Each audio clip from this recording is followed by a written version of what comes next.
Hello hello and welcome. ఇప్పుడు మనం animal health and nutrition కి సంబంధించి MCQs అనేవి ప్రాక్టీస్ చేద్దామండి. Which of the following statements regarding the role of nutrition in animal health are correct? ఏమేమి correct అంటున్నాడు. Okay, adequate nutrition enhances immune response and disease resistance. నిజమే కదా, nutrition ఉంటేనే immune response, disease resistance చక్కగా ఉంటుంది. Nutrition imbalance effects reproductive efficiency before effecting growth. Okay, ఇది కూడా కరెక్టే. వచ్చేసరికి మెయిన్ ఏంటంటే రిప్రొడక్టివ్ ఎఫిషియన్సీ దాని మీద మెయిన్ గా మనకి చూపిస్తుందని అంటున్నాడు. తర్వాత గ్రోత్ మీద ఎఫెక్ట్ చూపిస్తుందని అంటున్నాడు. ఓకే, ఇది కూడా కరెక్టే. నెక్స్ట్ వచ్చేసరికి nutrition has no role in vaccine efficacy. లేదండి, nutrition has role in vaccine efficacy. ఒక వ్యాక్సిన్ సరిగ్గా పనిచేయాలి అంటే గనక ఆ వ్యాక్సిన్ పనిచేయడానికి సామర్థ్యం ఉన్న బాడీకి ఉండాలి అంటే ఆ బాడీకి ముందు న్యూట్రిషియస్ బాడీ అయి ఉండాలి. అంటే ఒక మెరాస్మస్ అంటే మాల్ న్యూట్రిషన్ తో సంబంధం బాధపడుతున్న వాడు అట్ ది సేమ్ టైం ఇంకొక వైరల్ డిసీజెస్ తో బాధపడకుండా వ్యాక్సిన్ వేస్తే ఆ వ్యాక్సిన్ ఎఫికసీ అనేది అంతలా పనిచేయదు, ఎందుకంటే అది ఆల్రెడీ న్యూట్రిషన్ డెఫిషియన్సీగా ఉన్నాడు. So deficiency diseases always manifest clinically before sub clinical stage. Actual గా ఇక్కడ చెప్పాలంటే కనుక సబ్ క్లినికల్ ఏంటి అన్నది చూడాలి. యాక్చువల్ గా సబ్ క్లినికల్ స్టేజ్ అని అంటే ఏంటి అంటే కనుక మీరు చూస్తే కనుక just minute. Right, sub clinical stage అంటే ఏంటి కనుక రెండు రకాల స్టేజెస్ ఉంటాయి, clinical stage and sub clinical stage. Clinical stage లో ఏంటంటే సిమ్టమ్స్ బయటకు కనిపించేస్తూ ఉంటాయి. సపోజ్ ఒకడు అవుట్వర్డ్ సిమ్టమ్స్ అంటే ఒకళ్ళకి ఎవరికైనా జ్వరం రావచ్చు, లేకపోతే డయేరియా లాంటిది, ఇవన్నీ అవుట్వర్డ్ సిమ్టమ్స్ అనేవి కనిపించేస్తూ ఉంటాయి. బట్ సబ్ క్లినికల్ స్టేజ్ లోని బ్లడ్ టెస్టులు చేస్తే గానీ అతను ఆ వ్యాధితో బాధపడుతున్నాడు అన్న సంగతి మనకు తెలియదు. అతను అవుట్వర్డ్ సిమ్టమ్స్ అనేది డిస్ప్లే చేయకపోవచ్చు, కానీ ఇన్నర్ గా ఆ బ్లడ్ లో అనేది మార్పులు జరుగుతూ ఉంటున్నాయి, ఇవన్నీ జరుగుతూ ఉంటున్నాయి, లోపల సఫర్ అవుతూ ఉంటుంది. సపోజ్ ఒక డయాబెటీస్ పేషెంట్ ఉన్నాడు, ఆ డయాబెటీస్ పేషెంట్ చూడడానికి బయట బాగానే ఉన్నాడు, కానీ అతను బ్లడ్ తీస్తే వచ్చేసరికి షుగర్ రీడింగ్ ఎక్కువగా ఉంది, పైగా అతను యూరిన్ లో కూడా కీటోన్స్ పోతూ ఉన్నాయి. ఇప్పుడు ఏంటి నిర్ధారణ? మరి నువ్వు డయాబెటీస్ తో బాధపడుతున్నావు అని అన్నావు. It's a sub clinical symptom, అంటే బ్లడ్ టెస్ట్ చేస్తే కానీ మనకు తెలియదు. అలాగే deficiency diseases always manifest clinically before sub clinical stage. ఈ డెఫిషియన్సీ వల్ల వచ్చే డిసీజెస్ ఏవైతే ఉన్నాయో ఇవి బ్లడ్ టెస్ట్ చేస్తే గానీ తెలుసుకునేలా అవసరం లేకుండా అవుట్వర్డ్ గానీ సిమ్టమ్స్ అనేవి బయటపడుతూ ఉంటాయని అంటున్నాడు. సో దీంట్లో వచ్చేసరికి అది కరెక్ట్ కాదు. Deficiency disease first manifest sub clinically. The first manifest subclinically, then only they will manifest clinically. ఇది అన్ని డిసీజెస్ చెప్పను, బట్ మేజర్ వచ్చేసరికి డిసీజెస్ ఇవేవైతే డెఫిషియన్సీ ఉన్నాయో అవన్నీ కూడా ముందర సబ్ క్లినికల్ గా ఉంటాయి. ఇప్పుడు మీకు సపోజ్ మన భారతదేశంలోని 100 మంది టెస్ట్ చేస్తే దాదాపు 80 పైగా విటమిన్ డి డెఫిషియన్సీతో బాధపడుతూ ఉంటారు అని ఒక సర్వే చెప్తోంది. బట్ సర్వే పక్కన పెడితే కనుక మనం విటమిన్ డి డెఫిషియన్సీతో బాధపడుతున్నాం, అది బ్లడ్ టెస్ట్ చేస్తే తెలిసింది. కానీ పైకి మనకి ఏమైనా సిమ్టమ్స్ అంటున్నాయా విటమిన్ డి డెఫిషియన్సీతో బాధపడుతున్నాం అని? లేదు. కానీ సబ్ క్లినికల్ గా చేస్తే కనుక మనకి డెఫిషియన్సీ అన్నది తెలిసింది. అలాగే డెఫిషియన్సీ డిసీజెస్ ఏమైనా కూడా సబ్ క్లినికల్ గా ముందర తెలుస్తూ ఉంటాయి. ఈ సబ్ క్లినికల్ స్టేజ్ దాటిపోయిన తర్వాత విటమిన్ డి డెఫిషియన్సీ అనేది రికెట్స్ వ్యాధి, అంటే బోన్స్ డిఫార్మ్ అయిపోయి కాళ్ళు వంకరగా అవ్వడం, ఇటువంటి వ్యాధులతో అనేది క్లినికల్ స్టేజ్ లో వస్తూ ఉంటుంది. సో 1 and 2 అది right answers here. Okay, 3 and 4 not right. Which of the following is not a true function of carbohydrates in ruminant nutrition? So actual గా కార్బోహైడ్రేట్స్ అనేది ఏంటంటే మెయిన్ వచ్చేసరికి ఎనర్జీ సోర్స్ అండి. మన మనుషులకైనా జంతువులకైనా కార్బోహైడ్రేట్స్ అనేది మెయిన్ ఎనర్జీ సోర్స్. సో ఈ animals కి వచ్చేసరికి ఏమవుతుందంటే సపోజ్ ఒక కౌ తీసుకున్నారనుకోండి, ఇంకోటి ఏమైనా తీసుకున్నారనుకోండి, వాటిలో 4 కడుపులు ఉంటాయి, 4 స్టమక్స్ ఉంటాయి. ఆ స్టమక్ లో first they rumen, reticule, osmus, abosmus. ఇలా 4 కడుపులు ఉంటాయండి. ఈ అబాస్మస్ అనేది మన హ్యూమన్ స్టమక్ తో పోలి ఉంటుంది కాబట్టి దీన్ని ట్రూ స్టమక్ అని అంటూ ఉంటారు. ఎందుకంటే ఈ హ్యూమన్ స్టమక్ లో డైజెస్టివ్ జ్యూసెస్, ఎంజైమ్స్ ఏ విధంగా ఉంటాయో, అదే యాసిడ్, డైజెస్టివ్ జ్యూస్, ఎంజైమ్, అలాగే ఈ ఒబాస్మస్ అన్న దాంట్లో కూడా ఈ డైజెస్టివ్ జ్యూస్ మరియు ఎంజైమ్స్ అనేవి ఉంటాయి. మీకు ఫస్ట్ గడ్డి తినగానే అది ఏమవుతుందంటే రుమెన్లోకి ఎంటర్ అవుతుంది. రుమెన్లో రకరకాల బ్యాక్టీరియా అంతా కూడా గడ్డిని ఫెర్మెంట్ చేస్తుంది. తర్వాత రెటిక్యూల్లోకి వెళ్తుంది. రెటిక్యూల్లోకి వెళ్ళిన తర్వాత ఆ గడ్డిలో ఉన్న సారాన్ని బ్లడ్ లో కలుపుతుంది. ఆ రెటిక్యూల్ నుంచి ఆస్మోస్కి వెళ్తుంది. ఆస్మోస్కి వెళ్ళిన తర్వాత అక్కడ ఇంకా ఫర్దర్ డైజెషన్, ఇంకా breaking down of the సెల్లోస్, fibres ఇవన్నీ అవుతాయి. ఆ తర్వాత అబాస్మస్కి వచ్చి డైజెస్టివ్ జ్యూసెస్ లో ఇంకా డైజెస్ట్ అవుతూ ఉంటుంది.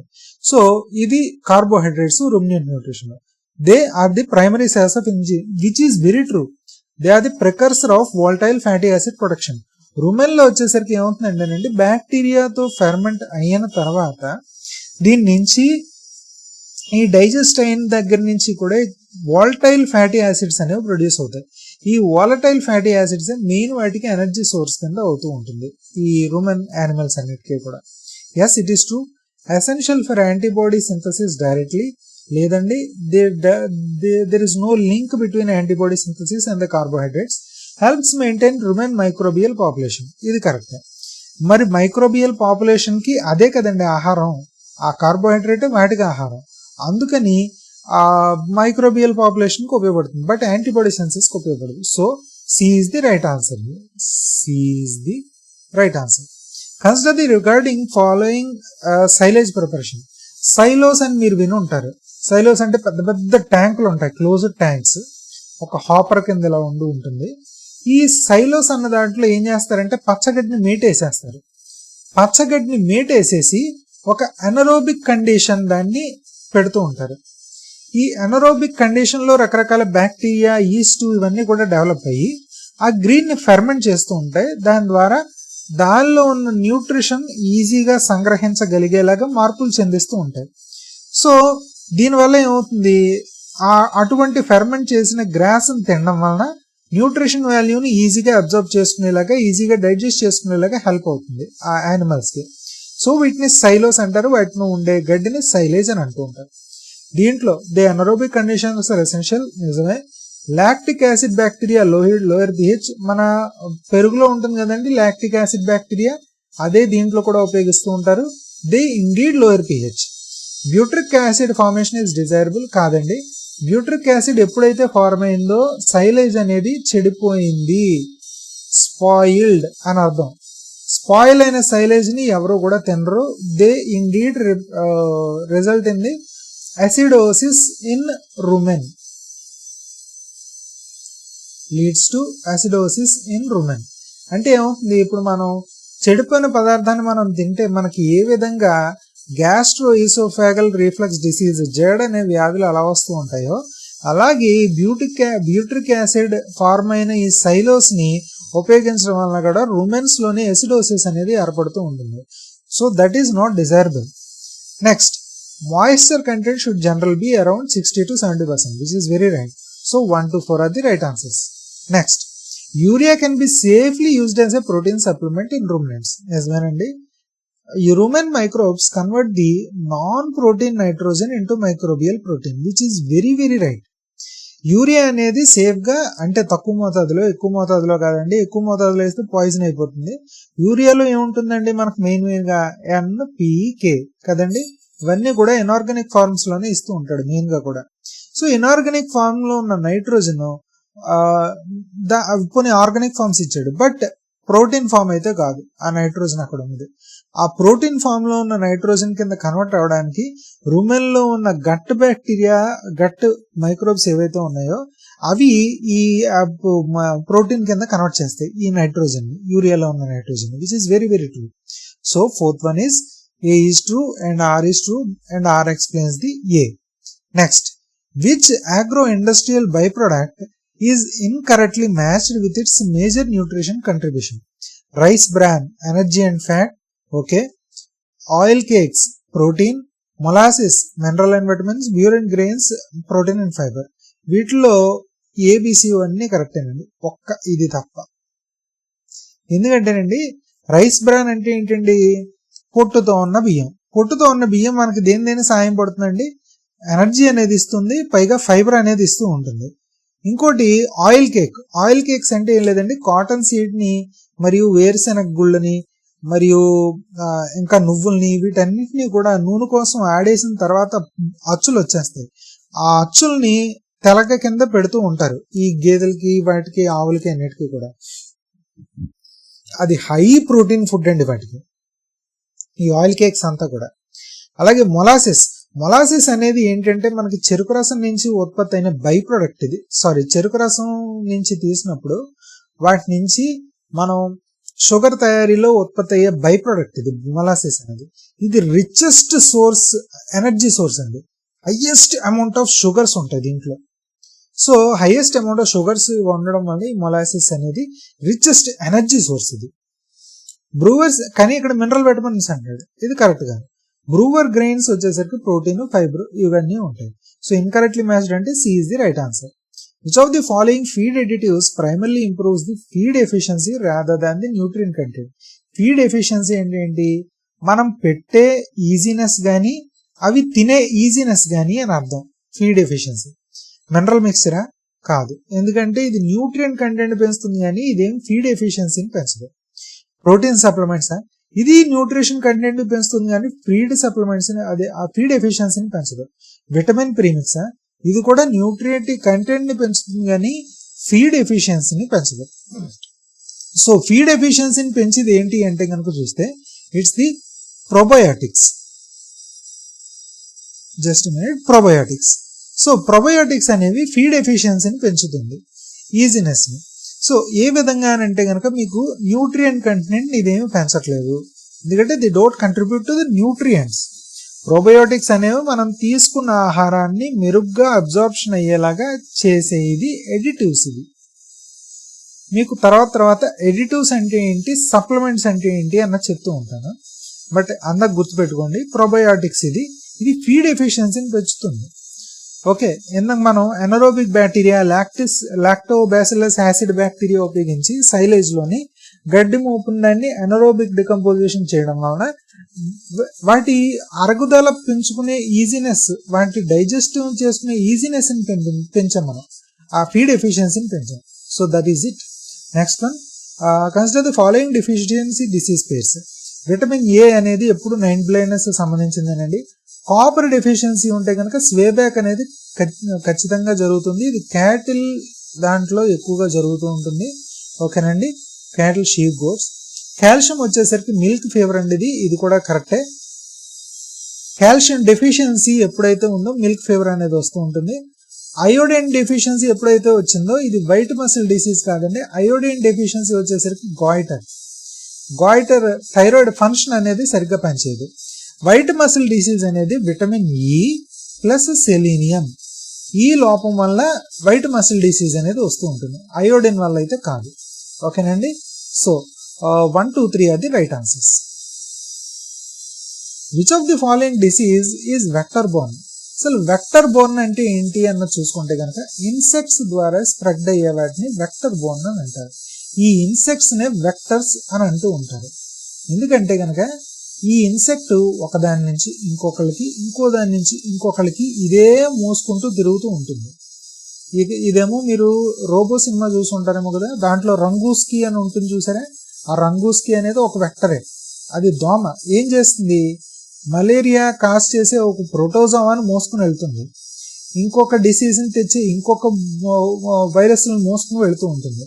అలా అన్ని రకాలని వాటిని మోసుకుని వెళుతూ మన బ్లడ్ తీసుకుని తాగేటప్పుడు చక్కగా వైరస్ని వదిలిపెట్టేసి వెళ్ళిపోతూ ఉంటుంది. సో వెక్టర్ బోర్న్ వచ్చేసరికి వీటిలో ఏంటి అని అంటారు.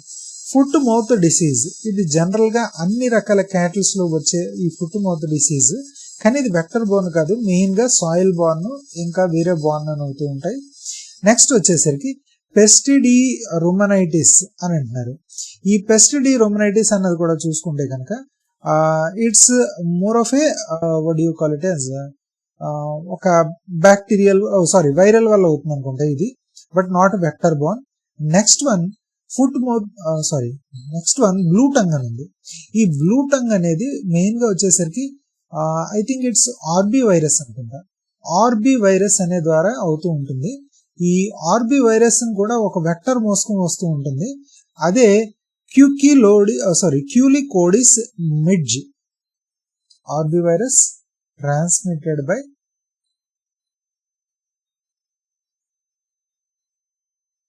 క్యూలికోడైస్ మిడ్జ్. మిడ్జ్ అనే ఒక చిన్న ఇన్సెక్ట్స్. ఈ మిడ్జ్ ద్వారా ఈ బ్లూ టంగ్ అనేది ట్రాన్స్మిట్ అవుతూ ఉంటుంది. So it is a vector borne. Haemorrhagic septicaemia ఇది కూడా కాదు. Okay, next one. Which one of the following statements regarding the foot mouth disease is correct? It only affects cattle and buffaloes కాదండి. It caused by DNA virus లేదండి, ఇది RNA virus చేత cause అవుతుంది, DNA కాదు. Vesicular lesions are characteristic feature which is very true. Antibiotics are the treatment of the choice. మీకు virus కి వచ్చేసరికి antibiotics అనేది వాడరండి, వైరల్ది కదా అది. వైరల్ది వచ్చేసరికి వైరల్స్ వల్ల వచ్చిన బ్యాక్టీరియల్ ఇన్ఫెక్షన్స్ ఏమైనా ఉంటే కనుక, అంటే వైరస్ అటాక్ ఇచ్చింది, దానివల్ల ఇమ్యూన్ సిస్టమ్ డౌన్ అయింది, దానివల్ల ఇంకోటి ఏమైనా బ్యాక్టీరియా అటాక్ ఇస్తే ఆ బ్యాక్టీరియా ఇన్ఫెక్షన్ తగ్గించడానికి యాంటీబయాటిక్ వాడతారు, కానీ వైరల్ ఫీవర్ ని తగ్గించడానికి యాంటీబయాటిక్ వాడరు. So D is not the right answer. So vesicular lesions అది క్యారెక్టరిస్టిక్ ఫీచర్, ఇది కరెక్ట్ అండి. మెయిన్ వచ్చేసరికి ఈ ఫుట్ మౌత్ డిసీజ్ అన్నది మీరు చూసుకుంటే కనుక మెయిన్ గా I have to tell you the species that affects its also. Just a minute, I will tell you.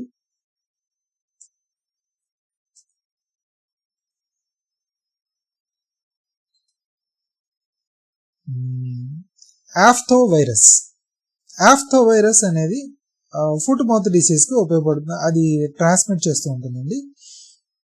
Just a minute. ఈ ఆఫ్థో వైరస్ అనే వాటిలో కూడా ఈ ఫుట్ మౌత్ డిసీజ్ అనేది మెయిన్ గా transmitted by main cause agent అనేది ఆఫ్థో virus causative, దీని వల్ల అవుతూ ఉంటుందని అర్థం. సో ఈ ఆఫ్థో వైరస్ వల్ల ఈ ఫుట్ మౌత్ డిసీజ్ అని వస్తుంది. ఇది క్యాటిల్ అన్నిటినీ, బఫెలోస్ ని, షీప్స్ ని, గోట్స్ ని, క్యాటిల్ ని అన్నిటినీ కూడా ఎఫెక్ట్ చేస్తుంది, ఇది ఒక్కదాన్ని కాదు. నెక్స్ట్ ఆఫ్థో వైరస్ వల్ల కాజ్ అవుతూ ఉంటుంది. In zoological parks animal feed formulation primarily differs from the live stock feeding because zoological parks లో వచ్చేసరికి వైల్డ్ యానిమల్స్ ఉంటాయండి, లైవ్ స్టాక్ లో వచ్చేసరికి డొమెస్టికేటెడ్ ఉంటాయి. సో దీంట్లో వచ్చేసరికి ఎక్కడ డిఫర్ అవుతుంది అని అంటే కనుక న్యూట్రిషన్ రిక్వైర్మెంట్స్ లో కాదండి, natural feeding behaviour must be mimicked. ఇది కరెక్ట్ అండి.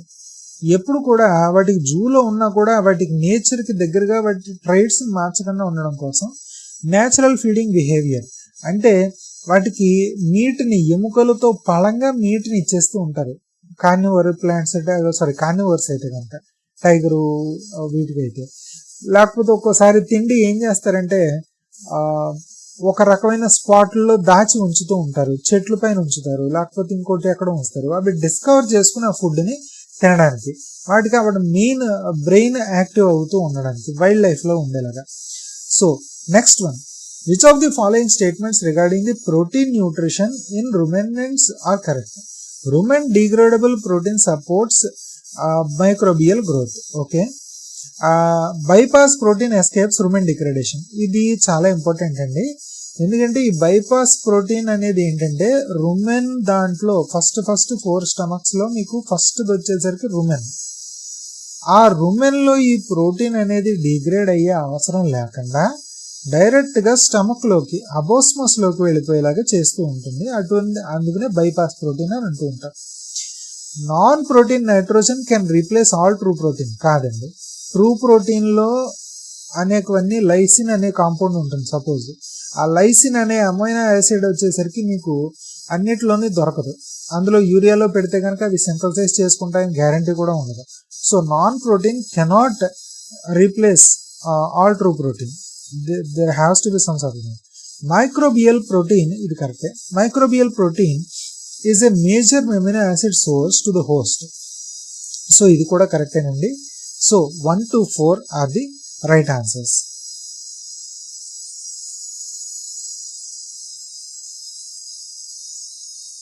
Okay, next one. Which of the following is not a function of minerals in animal nutrition? Minerals యొక్క ఫంక్షన్ కానిది ఏంటి అంటున్నాడు. మినరల్స్ బోన్ ఫామ్ చేస్తాయి, ఎందుకంటే మినరల్స్ దాంట్లోని కాల్షియం ఉంటుంది, మెగ్నీషియం ఉంటుంది, ఫాస్ఫరస్ ఉంటుంది. ఇవన్నీ కూడా మినరల్స్ బోన్ ఫామ్ చేస్తాయి, నిజం. Energy supply, enzyme activation, copper, zinc ఇవన్నీ కూడా ఎంజైమ్స్ యాక్టివేట్ అవ్వడానికి ఉపయోగపడుతూ ఉంటాయి. So it is right. Energy supply చేయు, ఎనర్జీ సప్లై చేసేది carbohydrates, proteins and fats.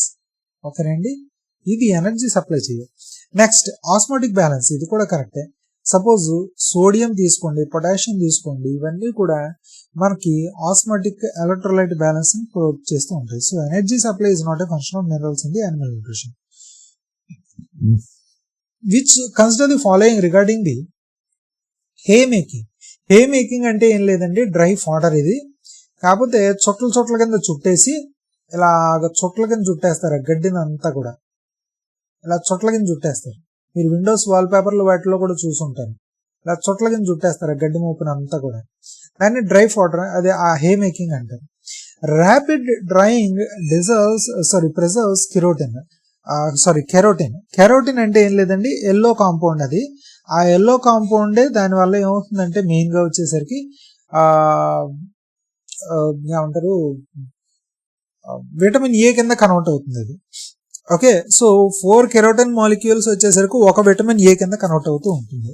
So rapid drying గా చేస్తే కనుక ఈ కెరోటిన్ అనేది ప్రిజర్వ్ అవుతూ ఉంటుంది, విచ్ ఈస్ వెరీ ట్రూ. అందుకనే కూడా ఆ గడ్డికి రంగు వచ్చేసరికి ఒక్కోసారి అలాగా గోల్డెన్ కలర్ కింద ఉంటూ ఉంటుంది. Okay, next one.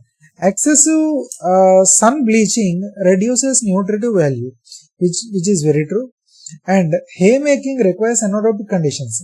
Silage making కి ఎనరోబిక్ కండిషన్స్ ఉంటుందండి, దాంట్లో సైలోస్ లో పెట్టి దాన్ని పెడతారు. కానీ హే మేకింగ్ వచ్చేసరికి ఓపెన్ గా సన్ లో వదిలేస్తారు. Legume hay has higher protein then grass hay. Legume hay అంటే ఏం లేదండి, లెజూమ్ హే అంటే లెజూమ్స్ అంటే తెలుసు కదండి, మన పప్పు దినుసులు, పెసరపప్పు, మినపప్పు, శనగపప్పు, కందిపప్పు, ఇలా బ్రహ్మానందం పప్పులు చెప్తారు చూడండి, నవధాన్యాలు. ఆ విధంగా ఈ లెజూమ్స్ అని అంటూ ఉంటారు వాటిని. సో ఆ వాటిలో ప్రోటీన్ కంటెంట్ ఎక్కువ ఉంటుంది. గ్రాస్ హే వచ్చేసరికి మెయిన్ కార్బోహైడ్రేట్ కంటెంట్ ఎక్కువ ఉంటుంది. So 1 to 4 are the right answers. Rickets occur in the growing animals, నిజమేనండి. వాటికి విటమిన్ డి కనుక లోపించిందా వాటికి బోన్ డిఫార్మేషన్ వచ్చేసి అవి ఎముకలు సరిగ్గా ఎదక్క వంగిపోతూ ఉంటాయి. It is caused due to deficiency of vitamin D, calcium and phosphorus, which is very true. So both A and R are true, and R is correct explanation of you. Which disease is incorrectly matched? Brucellosis is Brucella abortus, which is very good. Very true. Brucellosis, Brucella, ఇది గుర్తుపెట్టుకోండి. Anthrax, Bacillus anthracis. Anthracis చూసారా, anthracis, ఇది కూడా కరెక్టే. Next tuberculosis is Mycobacterium bovis, ఇది కూడా కరెక్టే. Mycobacterium bovis, tuberculosis అనేది. కానీ మాస్టైటిస్ వచ్చేసరికి అది మాత్రం కాదండి. మాస్టైటిస్ వచ్చేసరికి మెయిన్ గా మాస్టైటిస్ వచ్చేసరికి మెయిన్ గా స్టెఫైలోకాకై, ఈ కాలి ఇటువంటి వాటితో మాస్టైటిస్ అనేది అవుతూ ఉంటుంది. So C is not the right answer. Okay, just right, C is not the right answer.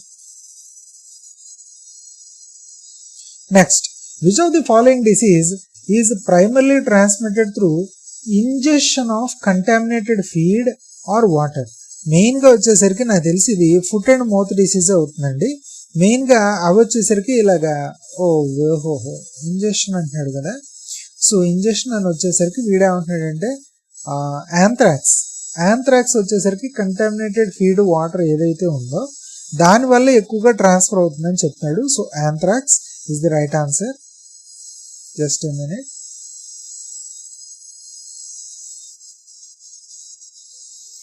ఈ యాంథ్రాక్స్ది ఇంకోటి ఏంటంటేనండి మీకు గుర్తుపెట్టుకోవాల్సింది డైరెక్ట్ కాంటాక్ట్ ఇంజెక్షన్తో మెకానికల్ ఫార్మేట్స్ ద్వారా అవుతూ ఉంటుంది. ఇదేం వెక్టార్స్తో సంబంధం ఉండదు. ఓకేనండి. నెక్స్ట్ వచ్చేసరికి మీకు ఇంకోటి గుర్తుపెట్టుకోవాల్సింది దీంట్లోని జస్ట్ మినిట్, ఈ యాంథ్రాక్స్ అనేది ఈ యాంథ్రాక్స్తో ఎఫెక్ట్ అయిన యానిమల్స్ వాటి యొక్క ఆరిఫిసెస్ నుంచి బ్లాక్ బ్లడ్ వస్తూ సడన్ డెత్ అయిపోతూ ఉంటుంది. ఇది బాగా గుర్తుపెట్టుకోండి. యాంథ్రాక్స్లోని యానిమల్ యొక్క ఆరిఫిసెస్ నుంచి, ఆరిఫిసెస్ అంటే కన్నాలు, నవరంధ్రాల్లో ఏవో రంధ్రాలు, ఆ రంధ్రాల నుంచి నల్లటి రక్తం వస్తుంది, సడన్గా డెత్ అవుతుంది. ఓకే, సో ఇది వీటి characteristic. Consider the following statements regarding the helminth parasitic infections. Helminth parasitic అంటే ఏం లేదండి, వారమ్స్ ఉంటాయి కదా, ఆ వారమ్స్ సంబంధించి హెల్మింత్ పారాసైటిక్ ఇన్ఫెక్షన్స్ అంటూ ఉంటాం. సో దాంట్లో వచ్చేసరికి they cause reduced feed conversion efficiency. నిజమేనండి, ఎందుకంటే మనం పొట్టలోని అటువంటి వారమ్స్ ఏమైనా ఉన్నాయనుకోండి, మనం తిన్న ఆహారం ఆ వారమ్స్ తీసేసుకుని అవి ఎదుగుతూ ఉంటాయి తప్ప మనకి ఆహారం శక్తి మనకు అందనివ్వవు.